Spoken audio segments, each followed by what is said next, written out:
Hutan Indonesia adalah harta karun untuk keanekaragaman hayati dengan hutan hujan tropis ketiga di dunia. Indonesia adalah satu-satunya negara tropis di wilayah Asia Tenggara yang memiliki tutupan salju.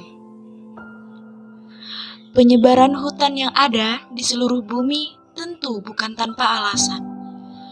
Keberadaan hutan ternyata membawa dampak yang positif baik bagi manusia ataupun lingkungan dan makhluk hidup lainnya. Ketika hutan kita gundul, maka tidak akan ada akar yang menahan air dalam tanah. Akibatnya, banyak bencana alam seperti tanah longsor,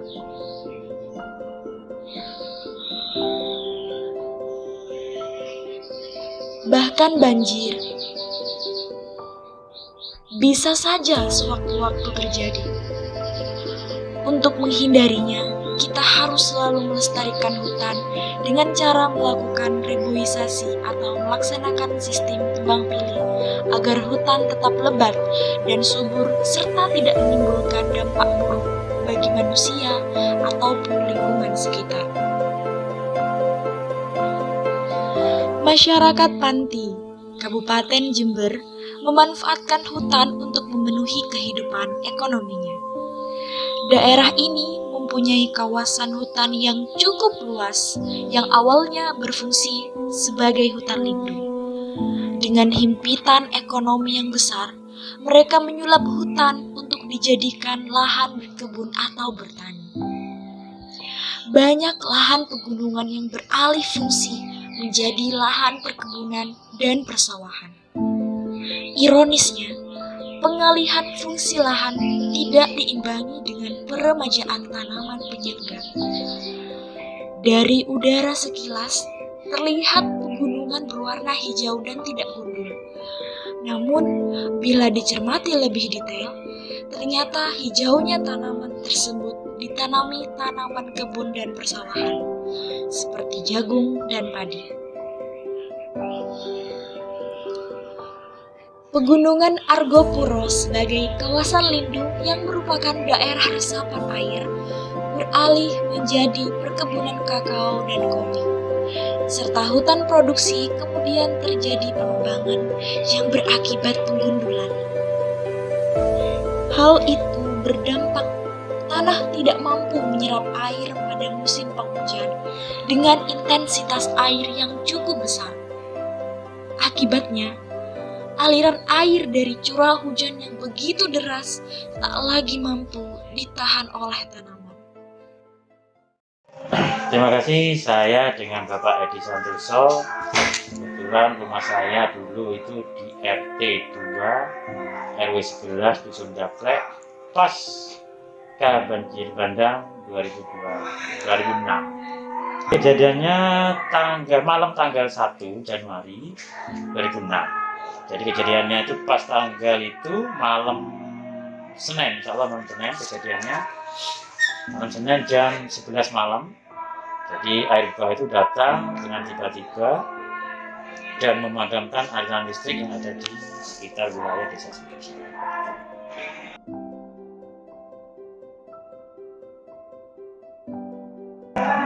Ya, kebetulan kalau kita singkat itu mulai malam Jumat, malam 1, malam Minggu itu hujannya terus deh. Sampai malam Seninnya ini yang terjadi bencana banjir bandang itu.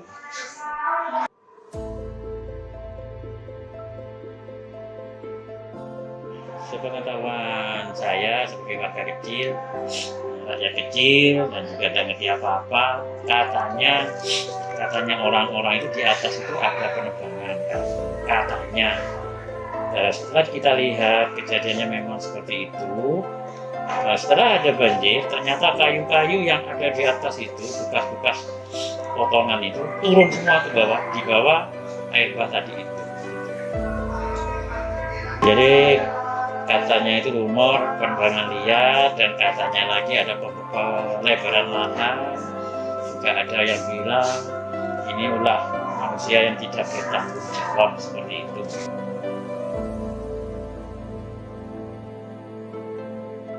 Ya alhamdulillah. Selama pasca banjir bandang 2006, Pak Edi itu setelah direlokasi ke apa namanya ya, ke tempat yang lebih tinggi, yaitu di lapangan Gaplek, kita itu dikumpulkan di sana oleh BPBD, mungkin kalau dulu BPDD, nah, kalau sekarang BPDD, kalau dulu mungkin nggak tahu, nggak ngerti ya. Jadi kita itu kayak dibikinkan tenda di situ selama sebelum rumah relokasi itu selesai. Mungkin Jawa 6 bulanan saya ada di lapangan Gaplek itu, situ.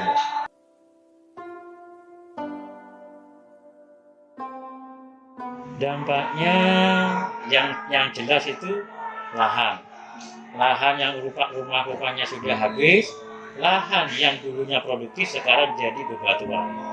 Jadi semua lahan yang ada di bantaran sungai sekarang tuh jadi bebatuan, jadi tidak bisa untuk istilahnya tidak bisa untuk ditanami seperti tempat Pak Edi yang sekarang.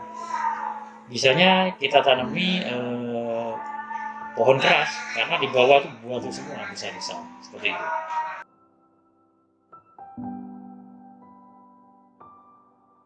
Iya betul. Kalau menghambat perekonomian masyarakat itu dibilang betul ya betul, dibilang enggak ya enggak, terkait dengan terdampak banjir tadi itu. Karena banjir itu kan untuk Kabupaten Jember itu kedua dari tsunami kan. Jadi istilahnya orang-orang Nyumbang itu masih rame. Jadi Pak Edi dan rekan-rekan semua yang ada di Desa Suci itu makan tiap harinya itu dari sumbangsih warga-warga yang dari luar Desa Suci gitu.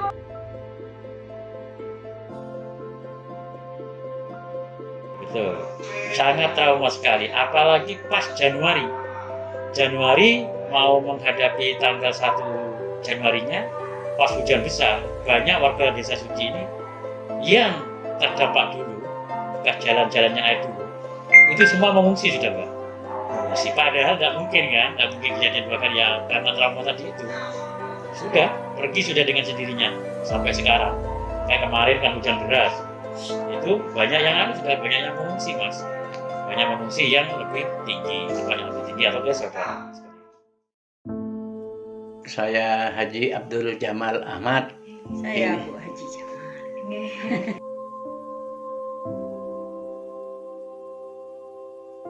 Begini asal mulanya tahun 2006 itu ya. Memang hujan turun dengan lebat sangat sekali. Mulai dari hari Sabtu itu sudah lebat. Malam Minggu sudah lebat. Tapi itu banjir sudah mulai besar di sungai ini, sebelah timur ini. Tapi belum membawa dampak yang negatif. Waktu itu saya pergi arisan di Gaplek itu, di sana, pulangnya itu kok sudah besar air, tapi tidak meluap, masih biasa besar. Setelah Minggu pagi, kira-kira jam 6 pagi itu masih reda sudah hujan, tak ada hujan. Ba'da zuhur itu hujan mulai besar lagi sudah hujan. Tapi tidak banjir, masih belum. Sudah jam 4 sore hujan itu tambah lebat. Airnya sudah mengalir itu seperti tanah itu sudah. Dengan suara batu yang keras duar begitu. Jadi saya lihat itu kok tambah besar. Maghrib saya dengan ini, ayo yuk Medina yuk, di rumahnya Budi saya di sana. Sebelum maghrib jam setengah. Ya mungkin untuk maghrib di jalan sudah saya. Setelah itu anak saya suruh aja, ayo bang namanya anak saya itu sudah saya ke sana juga dengan orang-orang. Saya diketawain dengan orang, kok nanti Pak Yai kok Belayu hutan banyak kok ditambah gede banyak. Anak saya di situ sebelah balai desa itu. Jadi saya ajak juga, ayo main baik. Enten Pak nanya menturut. Enten Pak udah nyari kayu dan ban kelanyok deh bang. Jadi mencari kayu dia tuh, mencari kayu yang hanyut dari hulu itu. Dia ambil banyak kayu yang besar itu. Setelah itu ikut saya. Ayo lah, sudah di sana itu banyak orang tapi tak seberapa banyak, kira-kira 15 kepala keluarga mungkin yang masih di sana. Setelah jam-jam 10 malam Mau kembali weh koyo ndak ono yang ketimaran iki. saya itu nyender di tembok itu. Kok suaranya air tuh dar dari yang sini kedengaran di sana. Yang di sebelah pengungsian itu ada namanya sungai Dinoyo. Itu besar juga. Jadi saya takut sana. Duh, mungkin sekarang ini munculnya kiamat katanya. Tapi katanya orang yang kiai itu kiamat itu dari Jumat katanya. Tapi tidak mungkin karena saya. Setelah itu saya sudah hujan reda, saya pulang dengan anak saya namanya hujan reda. Jadi pulang saya ke sini jam 10. Ya melihat rumahnya orang itu yang di tepi sungai, ada yang sudah kena sebelah, ada yang sudah hanyut, tapi tidak semuanya. Masih besar tapi tidak seberapa besar. Setelah diam saya di rumah saya itu Masih ada orang ngawin no di sini di utara. Terus ada orang menikahkan anaknya di sana itu. Ada salon-salonnya itu hanyut tapi selamat. uang-uangnya ikut cara kelacir haji. Rawon-rawon sudah masak sudah. Kakak saya sendiri, kakak saya sepupu, Sapar namanya. Besannya di sana, yang di sini ini Muhammad namanya, Pak Muhammad itu mengawinkan. Iya, lucu itu. Jadi apa namanya? Tidak jadi untuk mengawinkan, tidak jadi karena waktu itu sudah banjir. Tapi belum seberapa besar. Setelah jam 10 katanya saya yang nyender tembok itu saya kok takut, tapi kok bagaimana? Kok reda hujan? Saya pulang dengan anak saya. Belum banjir besar masih belum. Cuma ya ada yang sebagian sudah hanyut, ada yang sampai sini saya jam 10. Saya diam di rumah saya itu dengan anak saya. Rumahnya Sarimun habis katanya katanya anak saya itu sudah rumahnya Pak Sis sudah habis. Tapi punya Sarimun belum. Punya adik-adik saya masih belum sih, di rumah saya belum sih di selatan itu. Rumah orang tua saya, adik saya, ponakan saya itu. Tapi rumahnya yang di sebelah timur sudah hanyut semuanya. Setelah jam 11 itu mati lampu. Kok mati lampu Pak ya? Nggak enak gitu.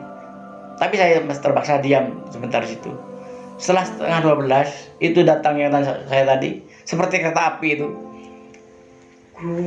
Begini, bapak dia itu tidak berujung itu. Di depan dia juga seperti kereta api sudah. Tingginya kira-kira 2,5 meter. Itu hitam rumahnya. Tidak bersuara kalau itu. Hanya kretak. Itu banjir banget. Lari saya.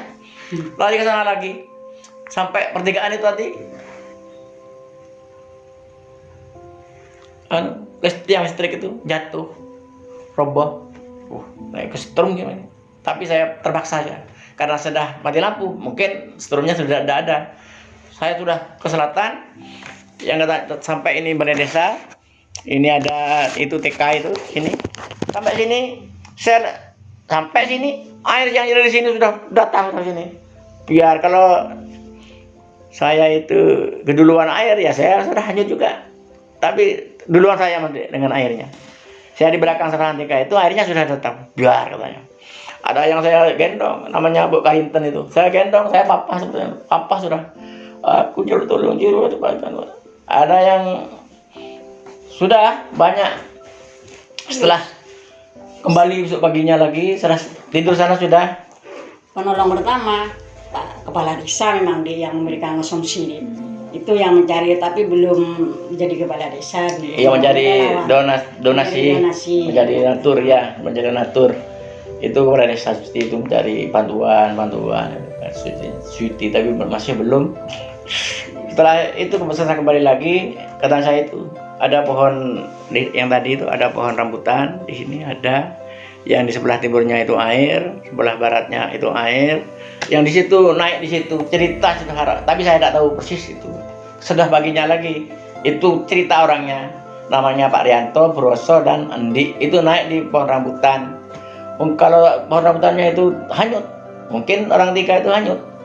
Waktu itu Pak Rianto menjadi Kapolsek Panti dulu itu, iya. Saudara sampean kan hanyut semua, pira telu. Adik saya namanya Aliman itu bilang, aku mau pergi Kelly Kang gini. Pira meter kira. 50 meter kira nanti nyangsang gini bisa anu. Hanya anu jatuh-jatuh dia. Pas ada yang namanya Syukur itu Pak Ida adik saya. Itu banyak anu juga hanyut juga tapi lebih jauh Syukur itu.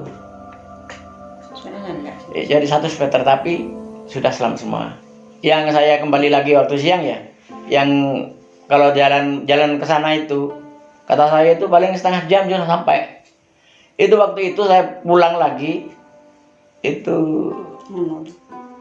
kira-kira 1,5 jam baru sampai sini.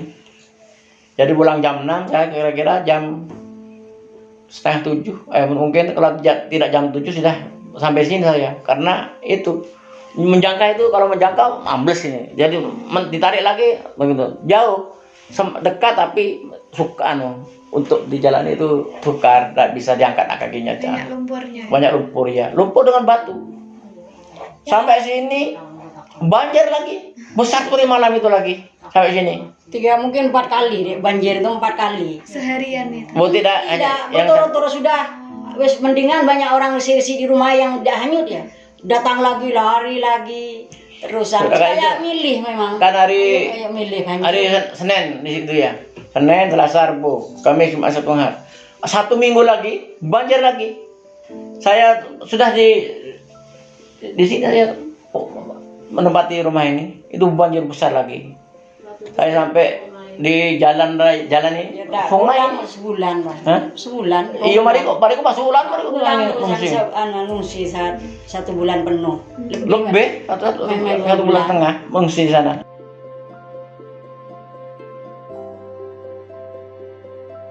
Ya mungkin tanah longsor. Begini. Hutan gundul. Di sini Gunung Hiang, di sini Gunung Pasang. Yang Gunung Pasang itu longsor, yang Gunung Hiang itu longsor, dan nyumbat air begitu. Dan kan nyumbat. Jadi menjadi menjadi kolam di sana sudah menjadi kolam itu, tanggulnya itu, penyumbatnya itu terkikis sedikit demi sedikit. Itulah yang menjadikan banjir begitu. Itu penebangan pohon secara liar. Itu secara liar gitu dah. Itu akibatnya sama masyarakat banyak yang dampak juga.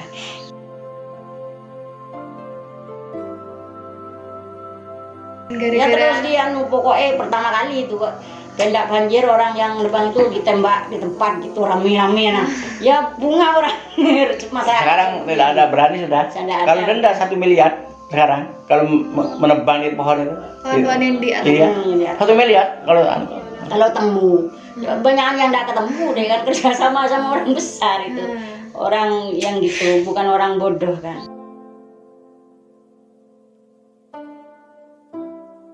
Ya mungkin masih ada, tapi banyak yang lupa sudah.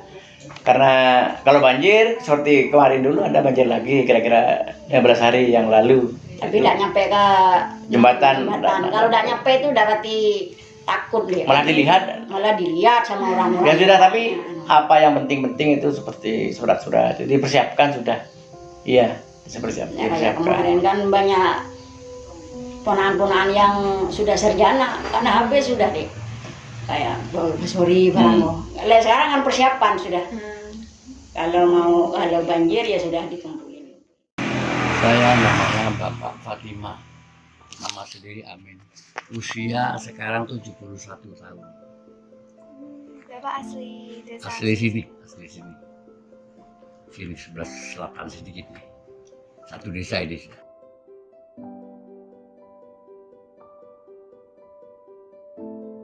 Di Jabradi itu kan orang itu tidak semua ada di pinggir sungai, jadi tidak tahu sungai itu besar kayak apa. Cuma sungai itu memang jam 4 itu memang sudah besar, tapi orang sini tuh tidak terkejut karena sudah biasa banjir itu begitu, memang sudah besar itu. Mulai jam 4, jam 5 ini banjir itu rupanya di sungai itu yang ikut itu jembatan kecil itu. Jembatan kelihatannya. Lalu sampai jam 5:30 orang itu masih di pinggir sungai semua ngeliat kok semakin besar. Jadi kayu-kayu yang besar itu rupanya sudah mulai ikut ke sungai, hanyut. Kok tambah besar. Nah, setelah maghrib orang sudah tidak tahu, sudah tidak melihat sungai lagi, cuma dipantau dari jauh. Setelah sudah maghrib itu tambah besar. Akhirnya karena sudah besar, lari ke jalan sini. Diperkirakan sudah besar memang banjir. Sampai jam 9 malam, ruangan besar sekali sampai pondok pesantren ini, naik ke pondok pesantren ini. Naik di belakang rumah itu kan rumah-rumah terus. Sekarang nggak ada, itu baru banjir. Di belakang zaman tinggal satu rumah ini aja, yang di belakang ada rumah seperti wisata. Terus nggak ada.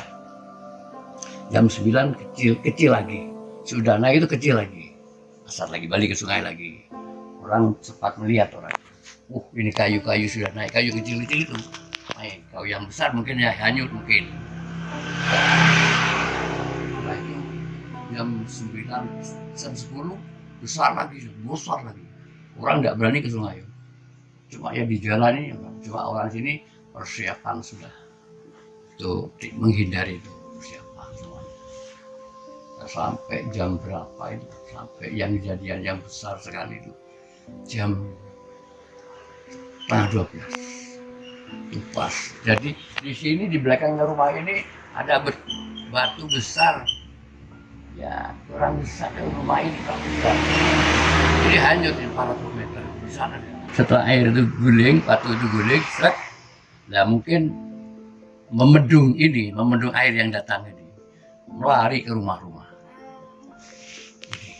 Ada rumah, sehingga banyak rumah-rumah yang dibawa ke masjid, tapi tidak apa-apa, masjid pesantren dan pondok-pondokan dan dalam itu dibawa semua itu, habis itu. Ya karena mungkin larinya batu sedikit begini, mungkin sampai 400 meter manggon di sana sudah.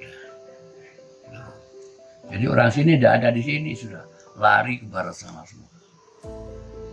Cuma tahunya pagi-pagi kok batu sudah tidak ada, rumah-rumah tidak ada. Ini yang sini saja. Nah, kata jarang sini, bagaimana orang sana? Nggak tahu kejadian sana itu lebih besar dari yang di sini. Itu bagian. Jadi orang sini nih, kenapa kok orang sana kok udah turun, kok warganya banyak di sini? Ternyata orang sana nggak bisa jalan ke sini, lurung-lurung, jalan-jalan habis, larinya ke Turjo. Orang sini larinya ke sini. Sampai pagi hari. Pagi hari itu ada banjir susulan, juga banjir jam 7. Jadi ada gunung yang apa itu namanya? Longsor, nutup. Tadi malam nggak sempat hanyut. Pagi-pagi muncul. Jadi orang sini yang korban itu rumah ada orang berapa? Nggak sampai 30 lah, 24. Pagi-pagi itu ketemu yang nggak ketemu ya banyak juga. Cuma yang ketemu hanya berapa orang. Jadi kalau rumah sini mulai dari sana bawaan Sengon itu, selatan pinggir sungai tidak ada rumah.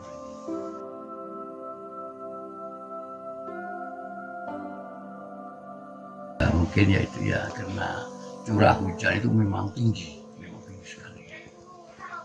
sekali. Dan katanya orang sebagian kebun itu kan sering nyemprot tanah itu, diracun tanah itu. Jadi rata-rata kebun itu yang miringnya ini 1 meter itu di bawah air. Jadi tanya yang 1 meter itu timbul yang biasa ditanam itu. Jadi yang bawah atas, yang atas timbul. Nah, katanya orang desa dirondap. Sekalipun sekarang kalau rondapan itu tidak berapa dalam, itu yang tanah yang atas itu kalau kena air lama bisa itu jadi lumpur.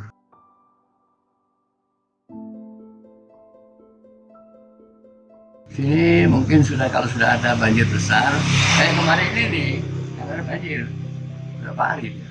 Dan saya tunggu dari ini kan kejadian banjir juga nih. Ya hampir seperti yang dulu itu, hampir. Orangnya sudah biasa lari. Mulai jam 6 pas maghrib itu sampai jam 8 habis itu. Karena hujan di sana besar sekali. Dan larinya kemana lagi ya, banjir itu. Tapi tidak ada korban ada. Orang sini mungkin trauma, setiap banjir itu sudah mau lari gitu maunya.